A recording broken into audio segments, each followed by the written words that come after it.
and then it'll work. Hey! Hey, so those of you who didn't catch anything on live stream, can we just make some noise, welcome them? Hey, guys! Hello! If you were wondering why you couldn't hear, it's not your computer. It's me. It's me.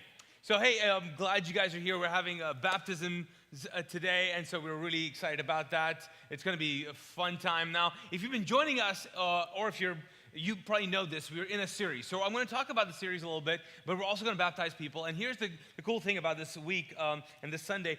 There are people who are going to decide to get baptized, and you just walked in, you're wondering what's going on, and you didn't think you were going to get baptized, and maybe, just maybe, you are going to feel prompted to get baptized. And I just want you to know that we are ready for you. And what that means is that we experience spontaneous baptisms here at Mosaic. We came ready for you. We've got like everything that you will need to change and change back into stuff. We've got new clothes for you, not really, but we do.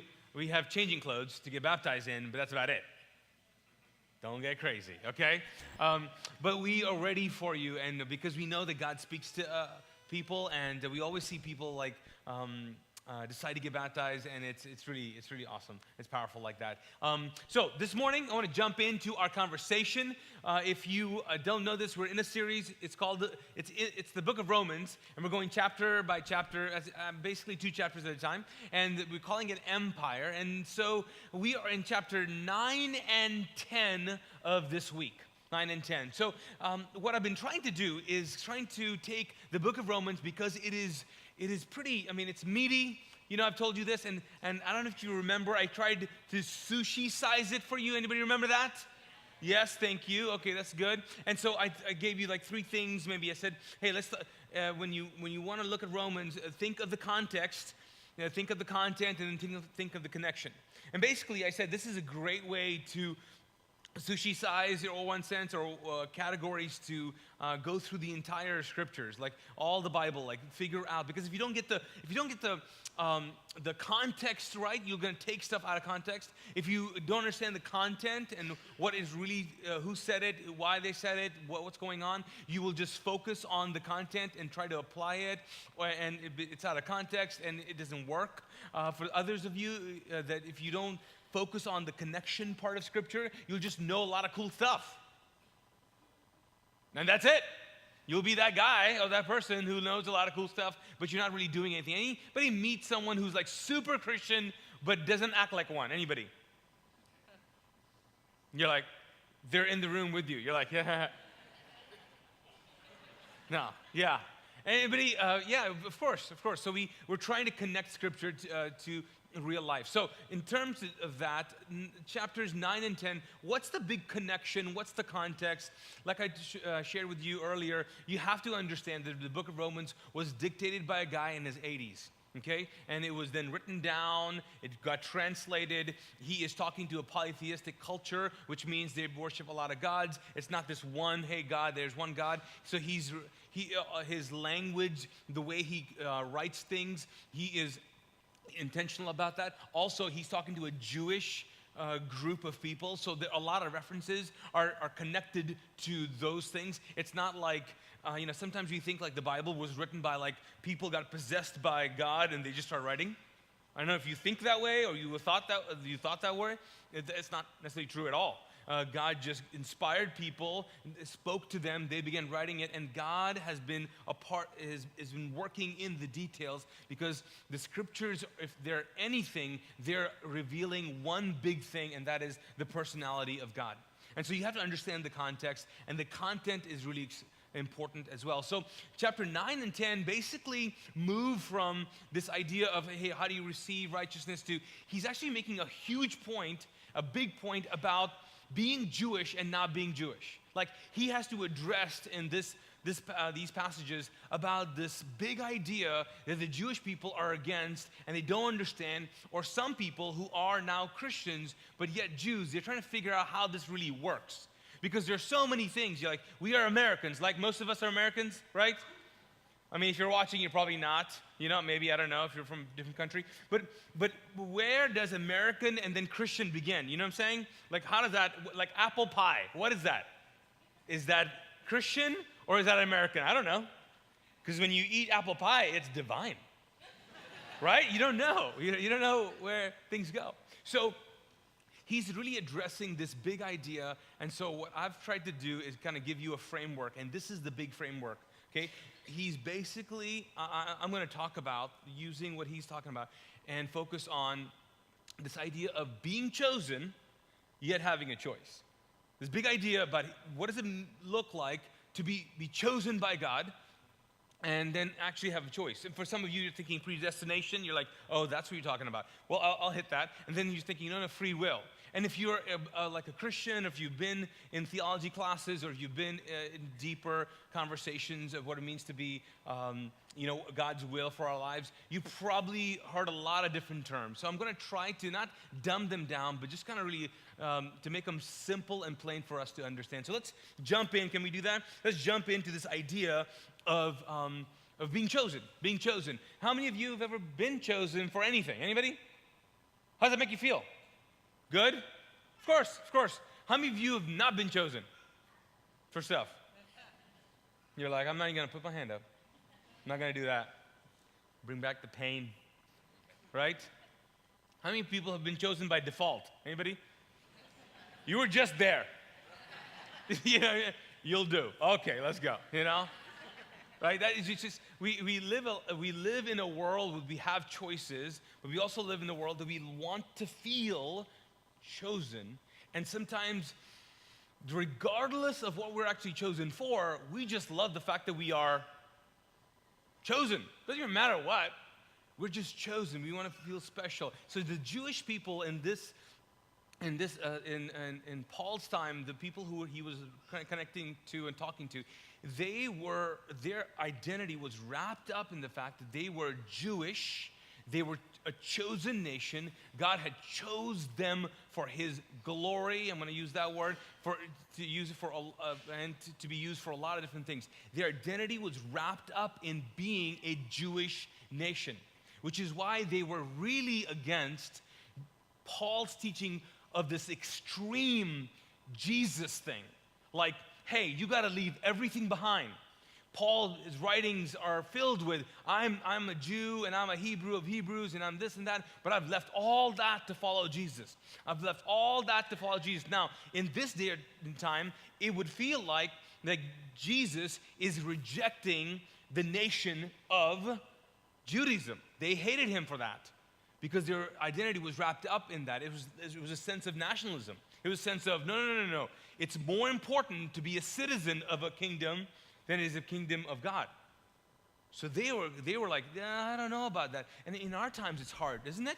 It's tough because where it is American and then Christian and Pakistani. By the way, I'm Pakistani. Where does my Pakistani end? And then Christianity begin, or is it a connection? Or where is my allegiance supposed to fit in? What does that look like? And especially if I'm Pakistani and I believe, which a lot of Muslims believe, that we are the chosen nation of God. Muslims believe that. And that's why, so when I converted to Christianity, they were like, you're a traitor to our nation. That is why there's laws against people like me, and they can actually prosecute and kill me. Did you know that? Yeah. That's why I got religious asylum, refugee status to stay in this country. Did you guys know that? I stayed, that's why I'm here. Hello. Refugee, still here, baby. Made it. Okay? So they believed in that. So I just want you to understand that, because as you read these passages, Paul is trying to make a big case. So let's jump into it.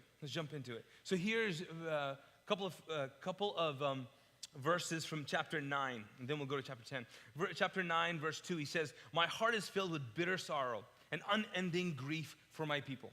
So now he's connecting to the audience. He's like, hey, I'm still with you guys. And he goes, my Jewish brothers and sisters. Why would he say Jewish brothers and sisters? Of course they're Jewish. But he wants to make sure. He says that. He says, I would be willing to be forever cursed, cut off from Christ, if that would save them.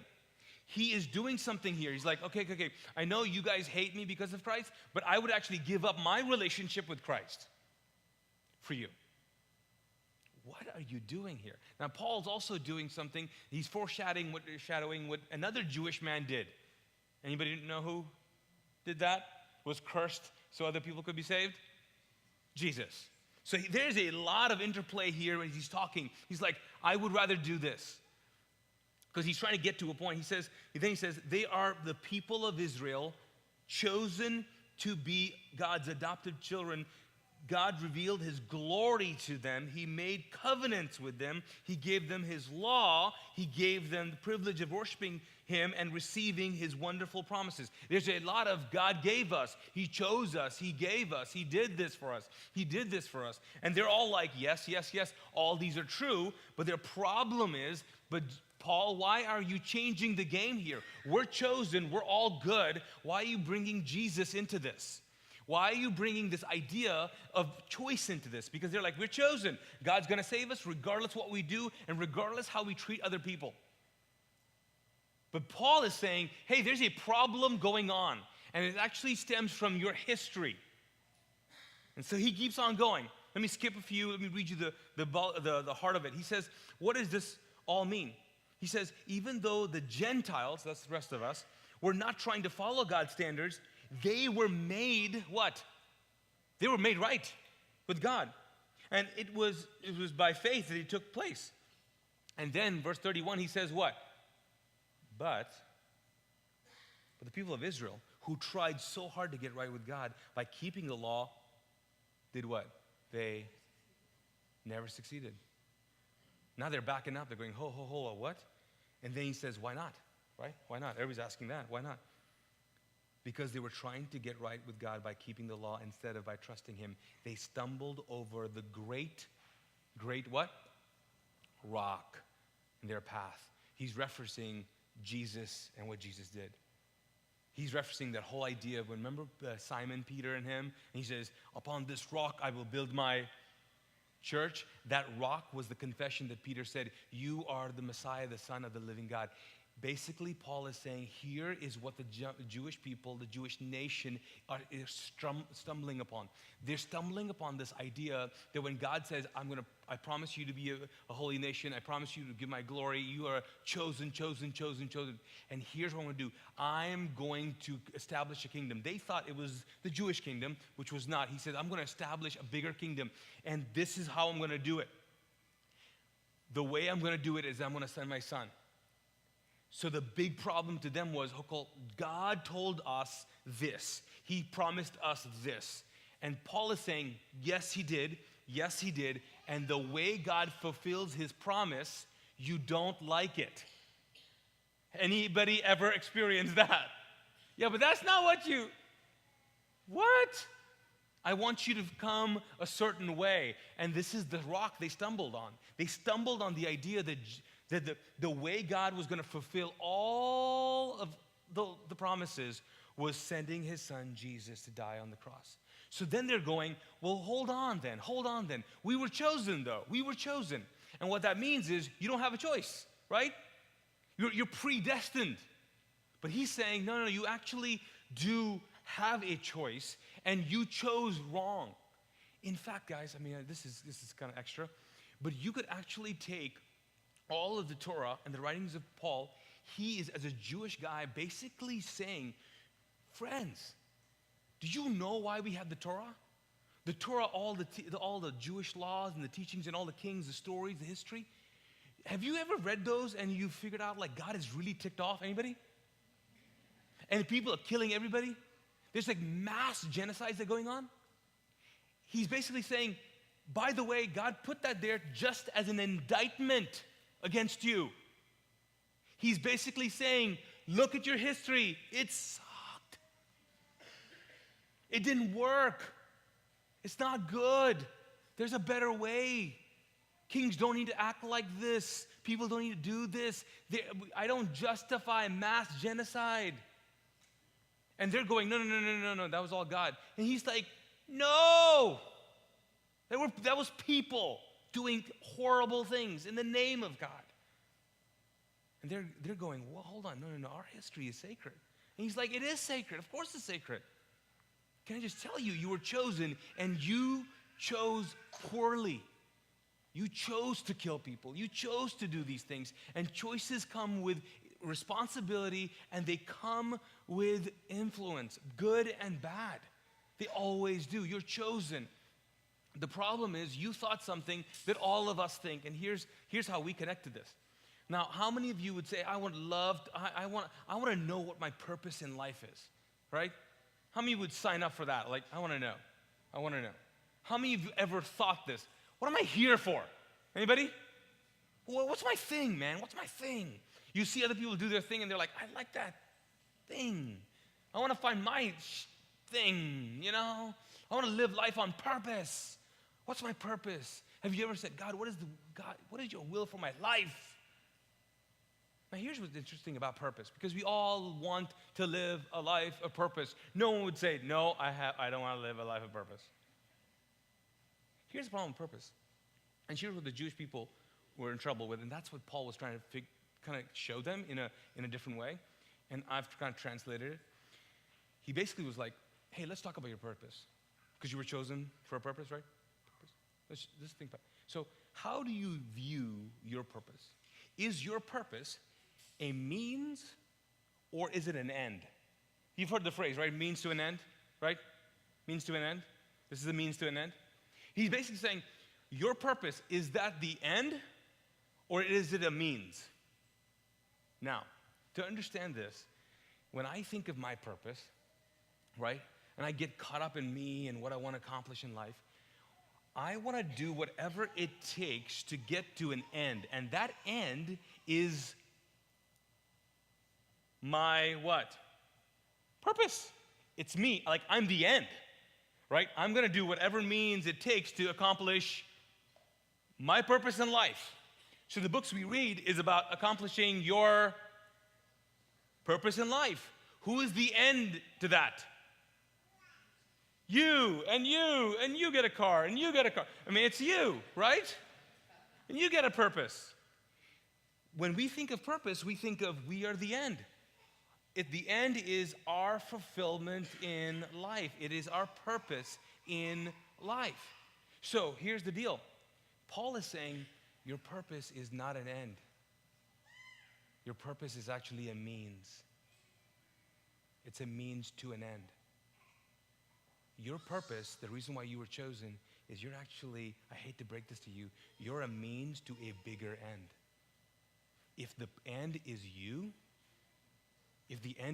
then the world should revolve around you. Which some of us would go, and? What's wrong with that? The Jewish people were like, we are the end. We are the end. We are a Jewish nation. The greatest nation that ever lived. And he's saying, no, you were chosen on purpose, for a purpose. You are a means to an end. See, we want to ask the question, God, what am I here for? God is saying, you got it wrong. The question you really need to ask is, who are you here for? Your purpose, if you want to live the life, you cannot be the end of it. That's why you're chosen. You're chosen. You're gifted. You're talented. I've chosen to give you your grace. You're chosen. You're chosen. You're chosen. But you get to choose. You get to choose to make yourself the focus or other people the focus. You get to choose. And here's what he's saying. He's saying they're choosing to make themselves the end all, be all. That's it. He says that's when things go wrong. That's when this whole predestination thing gets messed up. Predestination is basically this idea like, hey, God has just willed it and it's going to happen. You are not in control. So extreme predestination basically says that you are unable to make a conscious, moral, spiritual decision to pursue God. God has to actually put it in your heart. You are not in control. Now, there's so many debates about that. But here's what I do know. What I do know is this, is that because the context of way God speaks to us and interacts with us is love, love demands you have choice.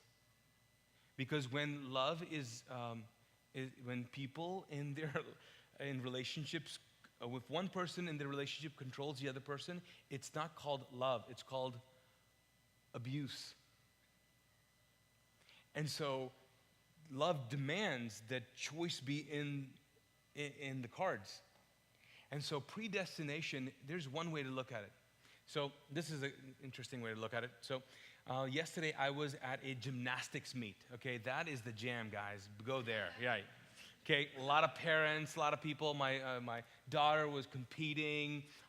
She won first place on her division. Yeah, excited about that. It's awesome. I just want to throw that in. Okay, not that I'm proud or anything. Anyways, okay. So I was talking to one of the moms, and she came up to me, she was just talking, and she said, I'll tell you what, man, my daughter, she is 5'6", and she's 11 years old. Let me just tell you, it's not going to happen for her. Now, if you know anything about gymnasts, they are not 6 feet tall, right? She's like, my daughter's got all the heart. She really wants to do it, and I want to tell her, hey, you can do anything, but not go to the Olympics. Like you can't. Because then she said this, she said, never in the history of the world has been there an Olympic gymnast who's been like 6 feet tall.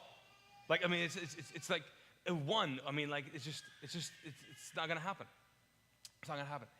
And so I thought, and she said, and there's some, and then she was talking, she's like, and there are some girls here, man, they were like,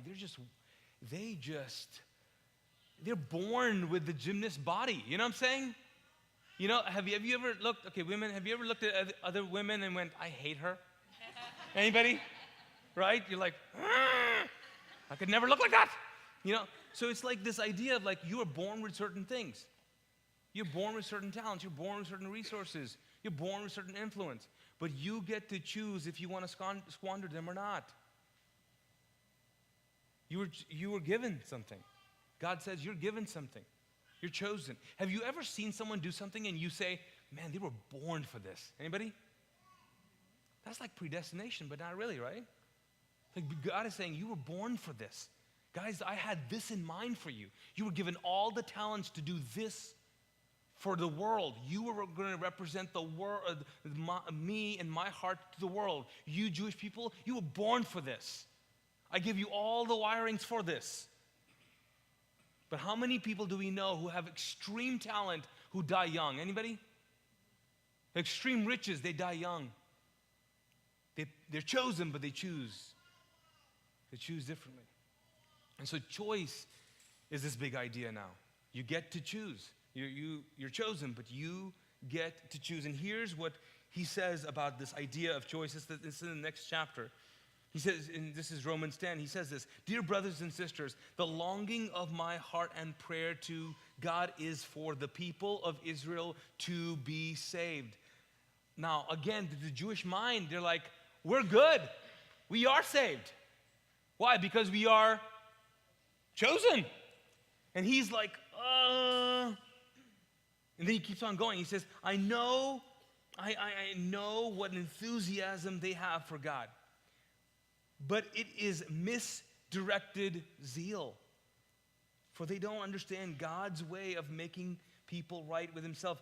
Refusing, even though they were chosen, refusing to accept God's way, they cling to their own way of getting right with God by keeping the law. They're like, we'll do it our way.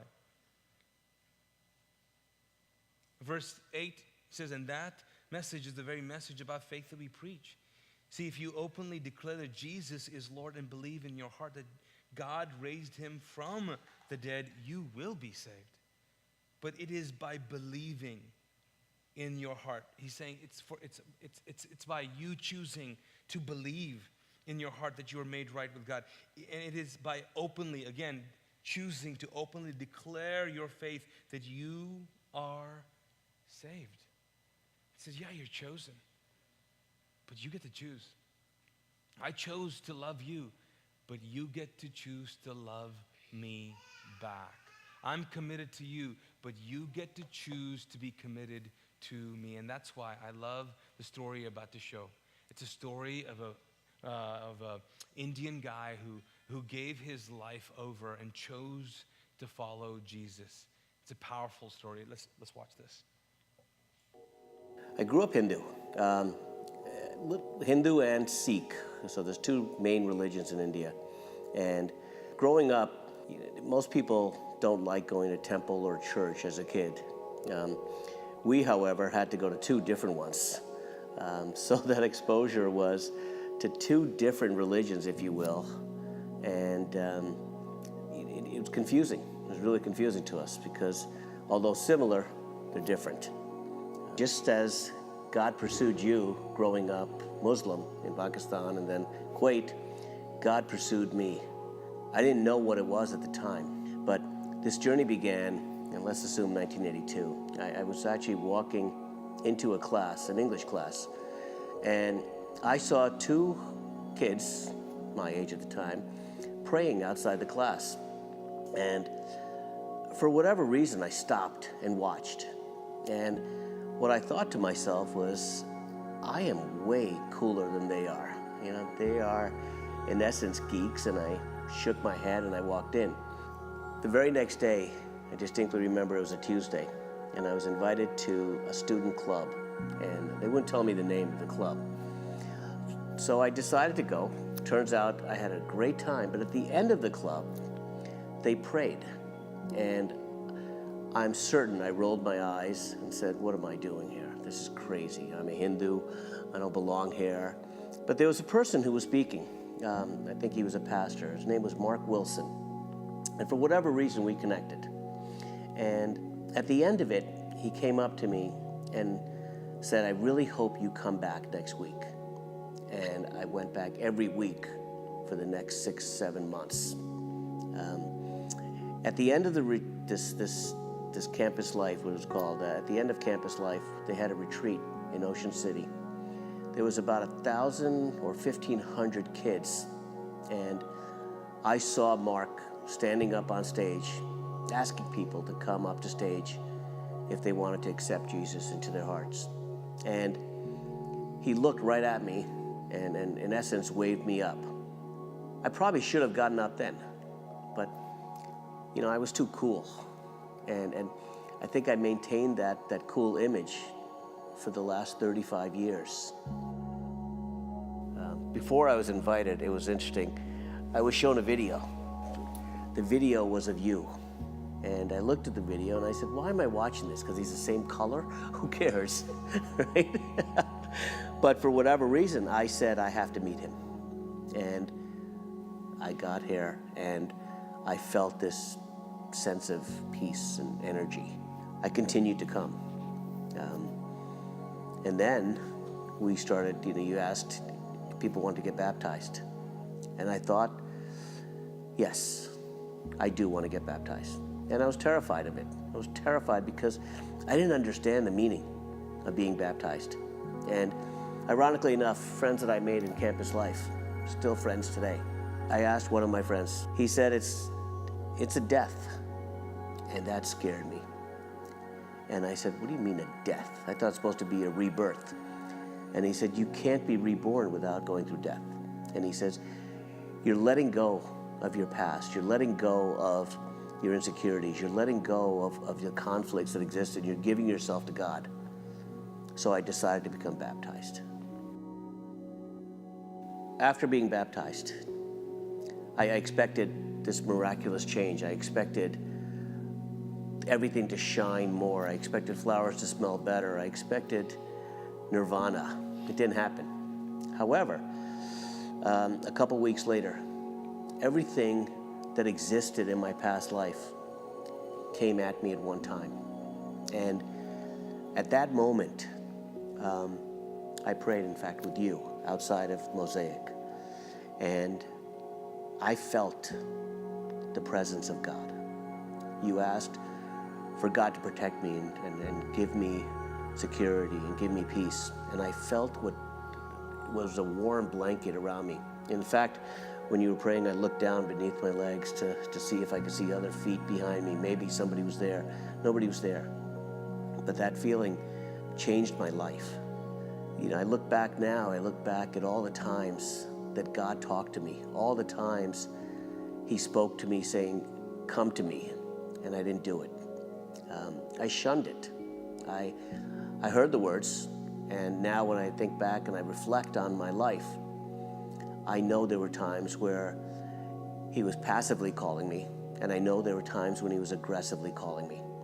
If I could convey one message, that message would be simple. Listen. You have to listen. Aside from giving me peace and giving me happiness and allowing me to feel love that I've never felt in my life, it's allowed me to improve relationships with, number one, myself and God. Number two, my family, my daughters, my friends. It changes everything in you. So if I could say one final thing, it would be, God is calling you. Listen.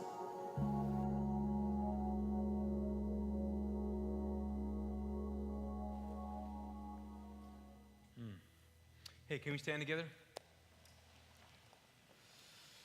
So let's do that. Let's see what God is up to this morning. I know we're gonna see people get baptized, and I just wonder: is there someone here that's thinking, I think I need to? I just want to pray for them, but I also want to pray for you. I brought this out here. These are these boxes that we've prepared for you guys. M means medium, or men's. I'm not quite sure. Could be a medium male. I don't know. But we got all kinds of boxes there for you already prepared.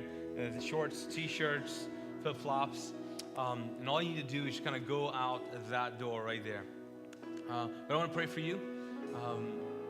Maybe you're thinking this is it. I don't know. I do know this, that some of us have made choices in our lives. We thought we were chosen by God, and you are. You're chosen. But you get to choose the direction of your life.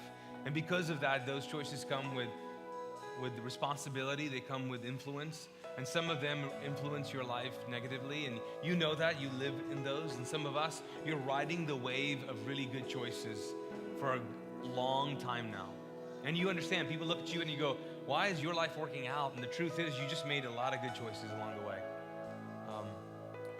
So maybe this morning is a choice that you need to make. A commitment, a serious, an adult faith commitment to Jesus. So I want to pray for you. And we'll see what happens. Let's pray together. Lord God, thank you so much for who you are and how you work in our lives. Thank you for pursuing us. Thank you for loving us. Thank you for calling us. Like Manu said, God, passively sometimes and then aggressively. God, there are some of us in this moment right now, they feel you speaking to them. And it's a conversation they've had with you before. God, I pray for courage for them to step out, to walk out, and to get baptized. I pray for that. Others of us, Lord God, I pray, God, that as we make a commitment to you, as there are moments that we're going to experience as people get baptized, I pray for supernatural things to take place. God, that I thank you that it will forever define their lives, that it will forever change the direction of their life. God, thank you that this public display of faith in you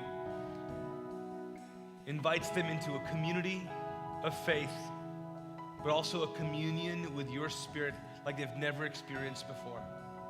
So Father, I thank you for that. I pray, God, as we sing this song, as we reflect, as people are stirred, God, use this time to help us to respond in the right way. For some of us, it's just praying for the ones who are getting baptized. God, would you just speak to us? We want to respond to you. God, thank you for being the anchor for our souls. Thank you. Let's sing together.